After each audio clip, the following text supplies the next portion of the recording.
life, we have moments of time to tell someone how we are doing. We have a moment of time to let them know we're okay. We have a moment of time to say, this is where I am, this is what I'm doing, this is who I'm serving, and this is the clients I'm looking for. But in life, you have to be prepared for the fact that every human being must network. If you don't network, you don't go very far in life. It is absolute truth. If your network is cut off by people who think they have the right to do so, you are literally stranded. You're stranded in La La Land, in no man's land, in a place where people don't go very often. Most people have a social group. They have a group of 2 or 3 or possibly 6 or 8 or 10 people if they're living in a house or an apartment complex where everyone is social. But if they're in the college age set and they're living with a handful of people, that's their social group. The problem is they're not thinking very far into the future. They're not recognizing that they have a job to do once they leave college, which is to find employment. They don't often realize that recruiters know a lot of people. They don't think about socializing with those recruiters very well because they don't have the social maturity and professional skill sets to do so. I'm someone that can really network with just about anyone that I choose to. But if I choose not to, if the Lord says avoid them, if the Lord says do not play in with them at all, it usually means that person is a risk to me in some way.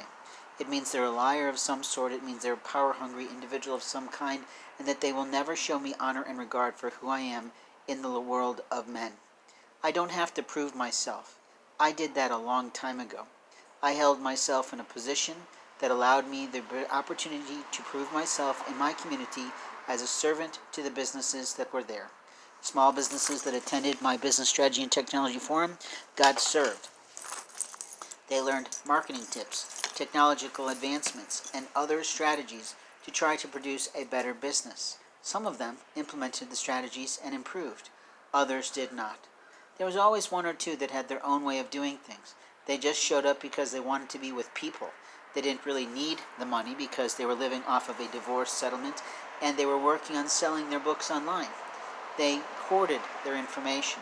They kept it private to themselves. I can remember one woman who allegedly was doing very well selling her books online. I thought, that's wonderful, but you could have done a lot more had you taught people in that group how to do something similar so that everyone could win in life.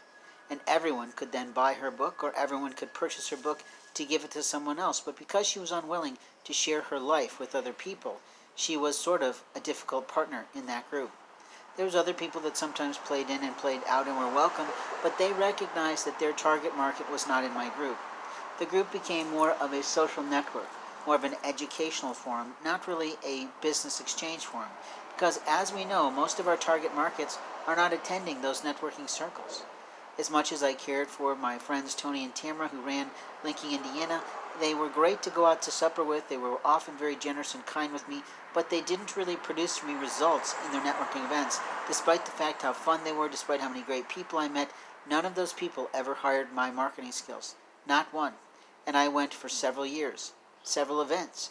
Never did I get any business out of that. But they made money or sort of broke even on their events, and they kept themselves moving in the community. Now, when I talk about this, it's highly doubtful they'll ever listen to my audiocast, so I can speak honestly about my experience. There was another woman I liked a great deal. She had a small group, and she was launching this H7 group in our communities, but the promise was that we would be able to get business. But when I asked her point blank, in the midst of my struggle, as I was losing my home, could she recommend 2 companies that she worked with that might allow me the grace of working with them for a short period of time so I could sustain my life, she basically said no. I sort of felt like my money had been taken advantage of.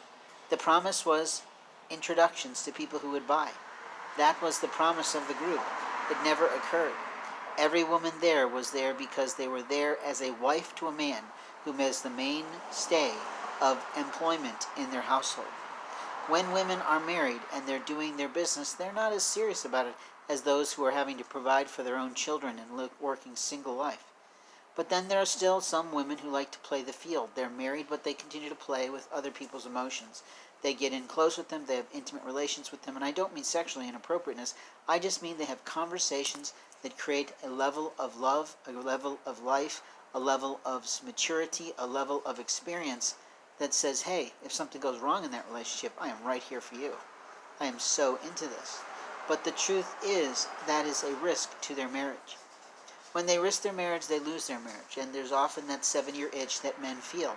If they're not getting their love at home, they may start getting it elsewhere, and that is true for many men unless they're loyal like I am. I literally have not seen the woman I loved in a very long time. I have asked several times for this woman to marry me in the old-fashioned ways of men. When a man goes off to try to produce a life, he comes back and says, look, this is what I'm producing, and I would like you a part of my life now. I would like to marry you. I would like your hand in marriage.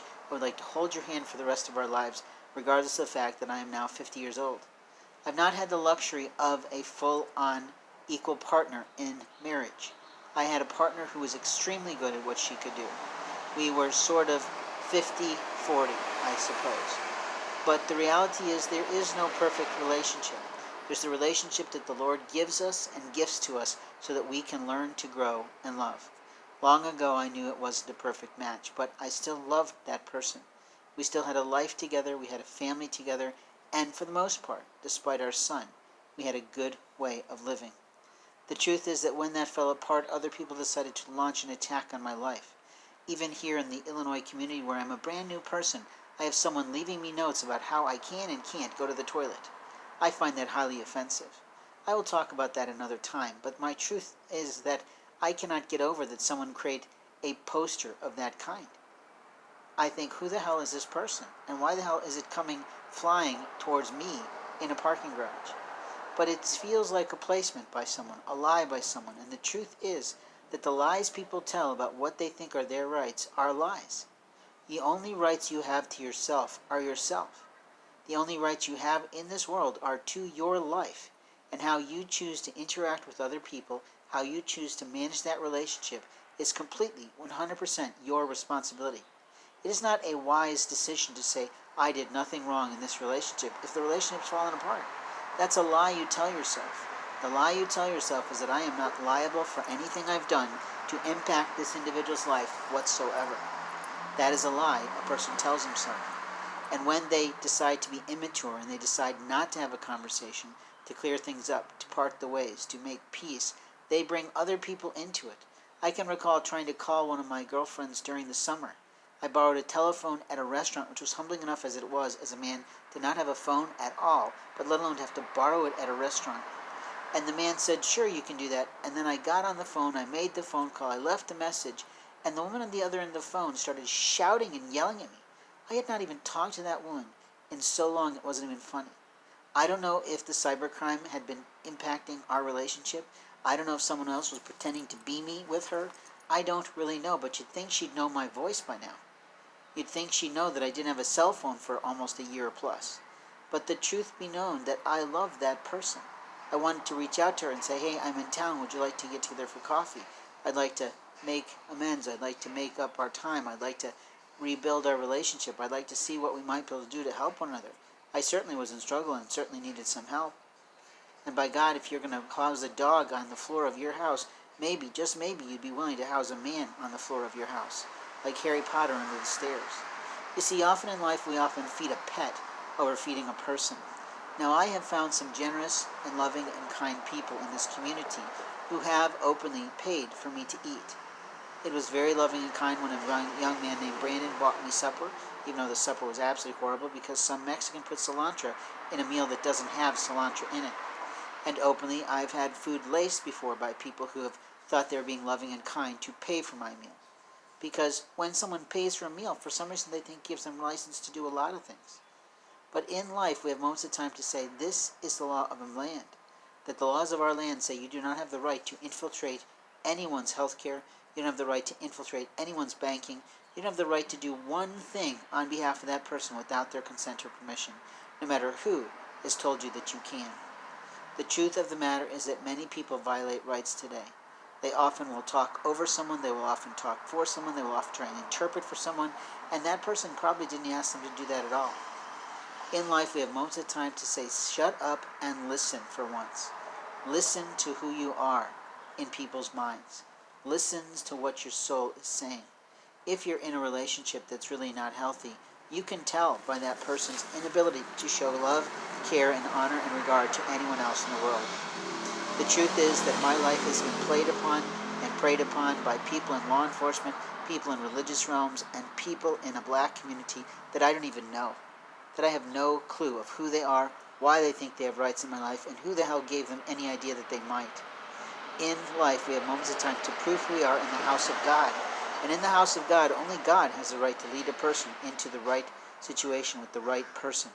Anytime we involve a third party in those intimate relationships, we literally obliterate and ruin that relationship that the Lord has been trying to create for us, to say, this is who you should be with. This is your life partner. This is the one that I have chosen for you. And if you'll just play in, if you'll just do your part, all the rest of what you're hoping for and dreaming for in life will come true. You see, in life, we want the romantic version of life. We want the easy version of life. We want the one that says you don't have to apologize, you don't have to do anything, you can just start anew with someone else and not worry about this old relationship, this old friendship, this old situation, this old thing that's going on between you and that person. We also lie to ourselves about being able to walk away from someone who is literally loving us from a distance, literally waiting patiently and impatiently for us to show up and be real, be authentic, be transparent, and say, look, I'm sorry I hurt your feelings. I'm sorry I hurt your life. I'm sorry I did these things. These were partly my fault. But there's always that immature soul that wants to say, I did absolutely nothing wrong in a relationship, and that's just not true.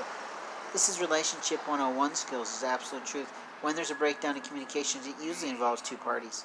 It doesn't always happen to be one party's fault. You can give mixed signals, and that can give the wrong impressions, but if you don't clarify it in a loving and honorable way, it can make things worse. In life, we have moments of time to prove who we are in the house of God, and if you are still holding a grudge, if you are still belittling someone's life, if you are still lying in your ways of trying to get out of your responsibility to that individual, you haven't matured much at all. In life, the Lord says something pretty simple. He says, in a position of discord, find peace. If you can't find peace, take another to help you to find peace, to help you to make peace, to help you to create a relationship again. So that's what I'm saying to people today, is stop mingling and stop mixing and stop monkeying in someone's life, and literally start living your own life in accordance with the principles of the Bible, the Quran, the Dead Sea Scrolls, or any other aspect of Confucius or Mencius, or whoever your sage is that makes you lead your life with ethics, with morality, and with a philosophy of loving people and giving peace to the land. Thanks for listening.